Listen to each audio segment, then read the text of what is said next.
நம்ம breakfast recipe சேமியா உப்பிட்டு தான் செய்ய போகிறோம். சேமியா உப்பிட்டு எப்படி குயிக்காக சூப்பர் டெலிஷியஸாக செய்ய போகிறது பார்த்துடலாம் வாங்க. வெஜிடபிள்ஸ் எல்லாம் போடுறதில்ல, சிம்பிளாக தான் செய்ய போகிறோம். ஏன்னா ஆல்ரெடி பிரேக்ஃபாஸ்ட்டுக்கு டைம் ஆகிடுச்சு.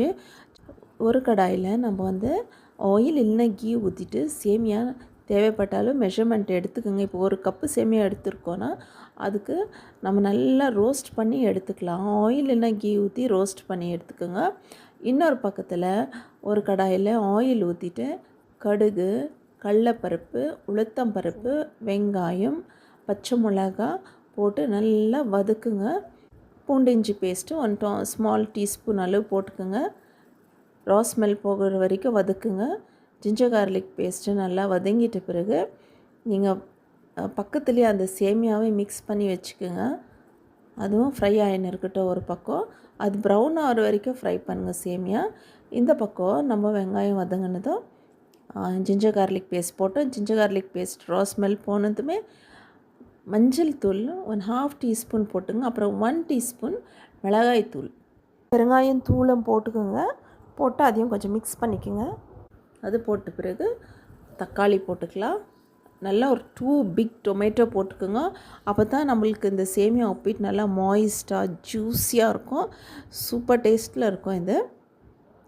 நீங்கள் இந்த வெஜிடபிள்ஸ் லைக் பண்ணுறவங்க வெஜிடபிள்ஸ் கூட இந்த டொமேட்டோ ஆட் பண்ணுறதுக்கு முன்னாடியும் நீங்கள் உங்களுக்கு என்ன வெஜிடபிள்ஸ் பிடிக்குமோ அதை நீங்கள் ஆட் பண்ணிக்கலாம். இதில் ஃப்ளேவருக்காக நான் 1 ஃபுல் சிக்கன் க்யூப் போட்டிருக்கேன்.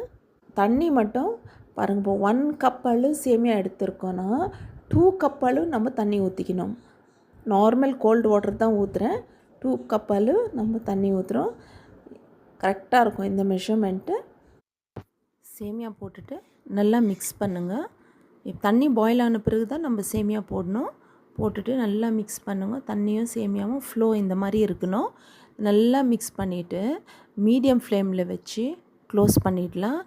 க்ளோஸ் பண்ணிவிட்டு மறுபடியும் இடையில நம்ம ஓப்பன் பண்ணிவிட்டு அதை மிக்ஸ் பண்ணி விடணும்.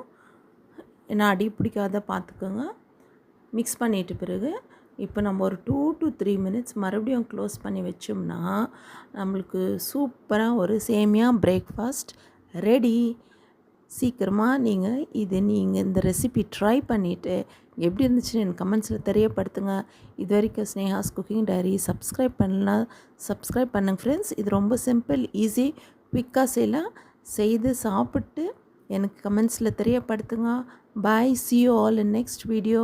உங்களுக்கு இந்த ரெசிபி யூஸ்ஃபுல்லாக இருந்துச்சுன்னா உங்கள் ஃப்ரெண்ட்ஸ் ரிலேட்டிவ்ஸ்க்கெல்லாம் ஷேர் பண்ணுங்கள். தேங்க்யூ.